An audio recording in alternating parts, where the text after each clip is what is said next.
Bom, a gente vai falar um pouco sobre uma ferramenta muito importante chamada carta de Smith. Como é que você pode entender a carta de Smith? Se você lembrar, a impedância de entrada ela é um número complexo e ela, além disso, varia em frequência. O mesmo vale para o gama, né? Só lembrando que o gama é ZL menos ZO, ZL mais ZO. Daqui você extrai sempre o ZL que você está se referindo, que vai produzir o gama, o índice de reflexão do seu circuito. Então, se você tiver que plotar versus a impedância de entrada, por exemplo, versus frequência, você tem que fazer alguma coisa assim. Num gráfico você faz a parte real e no outro gráfico você faz a parte imaginária, né? Então, não tem jeito, porque como é que você vai colocar no mesmo gráfico? O mesmo vale para o gama, né? O gama você tem que plotar a parte real e a parte imaginária e aqui a frequência. Muito bem, o que é a carta de Smith? A carta de Smith foi um recurso que foi desenvolvido na década de 30, que usa uma ferramenta matemática chamada transformação conforme. Como é que você pode entender a carta de Smith? Um jeito simples é você imaginar o seguinte: imagina que você tem aqui o par ordenado comum de impedância de entrada, de Z, né? A parte aqui eu tenho frequência e aqui eu tenho Z. O que acontece? Se você pegar e esse ponto aqui juntar, aqui estou falando do menos infinito, né? Se eu juntar esse ponto do menos infinito aqui, da frequência infinita, eu vou ter uma bola, não vou? Pego isso e junto aqui, pego isso e junto aqui. Consequentemente, você tem o shape da carta de Smith, que é essa circunferência, que é essa bola. Então, este ponto aqui, ele equivale a esse ponto. Porque esses dois negócios, esses dois bracinhos, são esses que eu entortei. O que eu tenho aqui? Eu tenho curto, né? Impedância zero. Logo eu vou ter aqui também o curto. E o que eu tenho aqui? Né? O que é esse ponto aqui? São os dois infinitos que se tocaram. Aqui eu tenho o circuito aberto. Então, na direita eu tenho o circuito aberto e na esquerda eu tenho o curto. O que eu tenho nesse semiplano superior aqui? Esse plano superior você consegue perceber que ele equivale a esse plano aqui. O que é o plano onde a impedância de entrada é positiva? Se você estiver pensando na parte imaginária, corresponde aonde você tem indutor. Então aqui você tem o indutor nesse plano superior e nesse plano inferior você tem as capacitâncias, os caráteres capacitivos. O que mais a gente pode dizer sobre a carta de Smith? O que falta a gente dizer? Falta a gente dizer o seguinte, que a concepção da carta de Smith, chamada carta de impedância, ela não está na realidade plotando diretamente as impedâncias. A ideia de fazer a carta de Smith foi plotar o gama. Lembrando que o gama tem uma relação direta com a impedância, né? Então, tanto faz falar num ou no outro, mas uma vez que você tem o gama, você tem a impedância, é isso que eu quero dizer. Mas ela tá idealizada para o gama. Quanto que o gama varia? O gama, para estruturas passivas, ele está compreendido entre 0 e 1. 0 quando você tem reflexão nula, ou seja, quando você tem casamento perfeito, e 1 quando você tem reflexão total.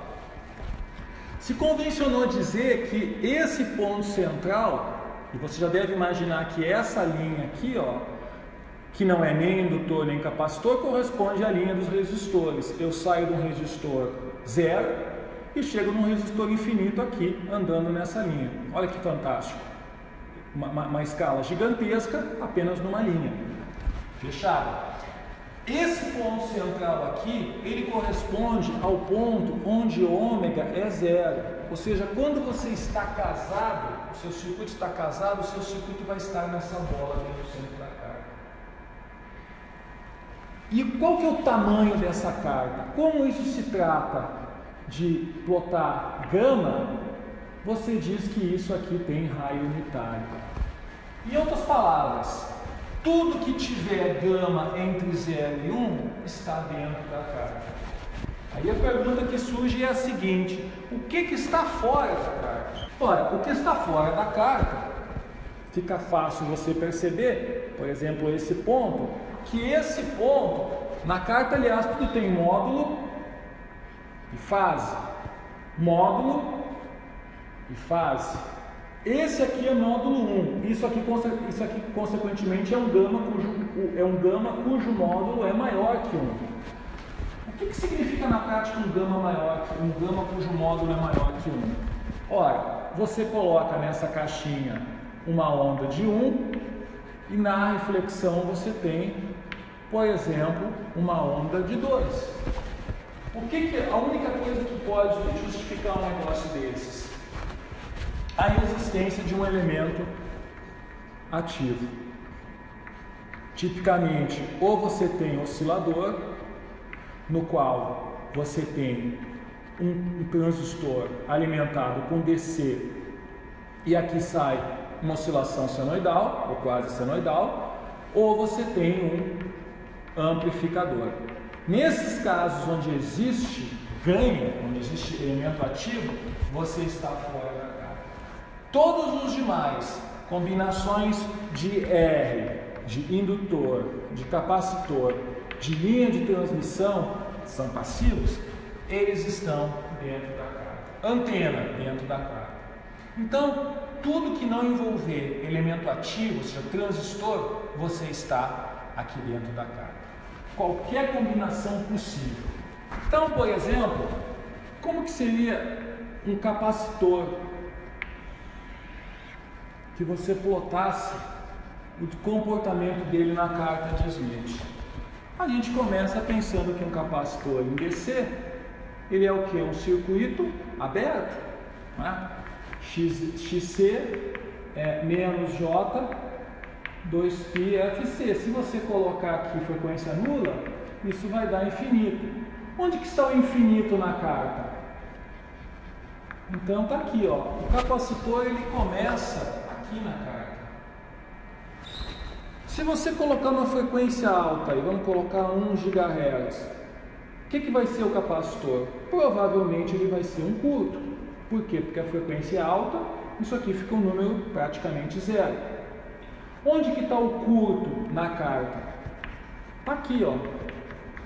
Então, aqui eu tenho os extremos, DC, RF, curto, aberto e curto. E no meio do caminho você pergunta? No meio do caminho você vai ter esse comportamento aqui. Este comportamento aqui. Onde é que está 500 MHz? Provavelmente está aqui. 700 MHz. 50 MHz. Então, você faz, na realidade, esse caminho na periferia da carta. Certo? O capacitor ideal você vai fazer aquele caminho na periferia da carta. Você percebe que para todos esses pontos, esse módulo é 1. Ou seja, você varia, em outras palavras, o gama ele varia, ele tem 1 e a fase varia o quê? De 0 a 180. Mas sempre módulo 1. O que significa módulo 1? Que a energia nunca é absorvida pelo capacitor. Jamais ela é absorvida pelo capacitor. E lembrando, ele faz o caminho de baixo, porque aqui embaixo é onde estão os capacitores. Pelo mesmo motivo, se você tiver um indutor, como que seria o indutor? Fácil ver, né? O indutor em DC XL é 2πfL, em DC ele é um curto. Logo ele está aqui, ó, em DC. Em RF, o indutor logo vai ser praticamente o infinito. Ele está aqui. Vou colocar aqui a nossa frequência aí, 1 GHz. Qual que é o caminho que ele anda na carta? Ele faz isso, ó. Conforme você sai de 0 a 1 GB, ele anda em cima da carta, que é o setor onde você tem gama unitário e que é o setor onde você tem o quê? Fator de reflexão total. De novo, o indutor é a mesma coisa. O indutor sempre eu vou colocar uma onda assim de 1 e vai retornar uma onda de 1.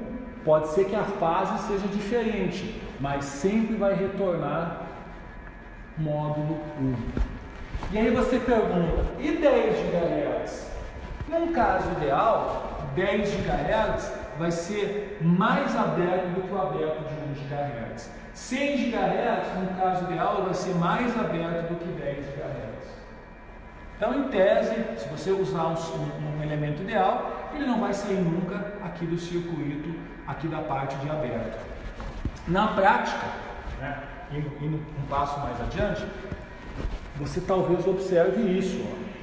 No caso do indutor, talvez você observe isso.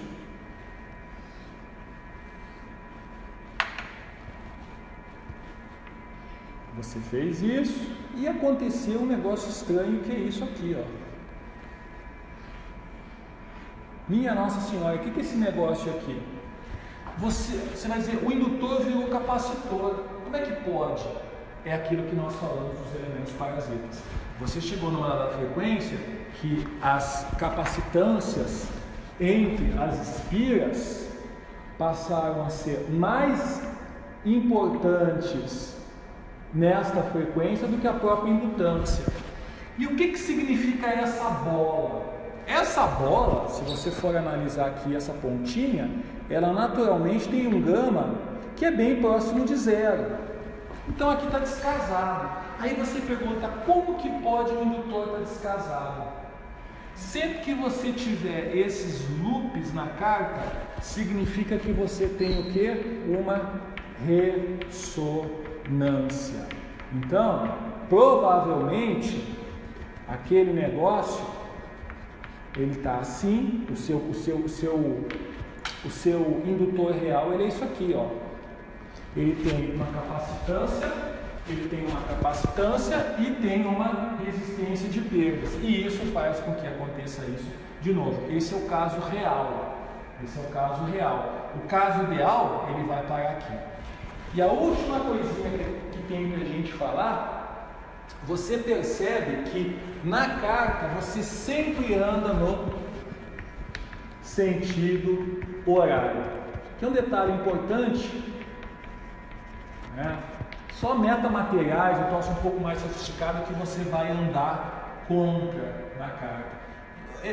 Estruturas passivas, RLC, linha de transmissão, transistor, você sempre está andando no sentido dos ponteiros do relógio. Quem não lembra, né, o ponteiro do relógio anda nesse sentido.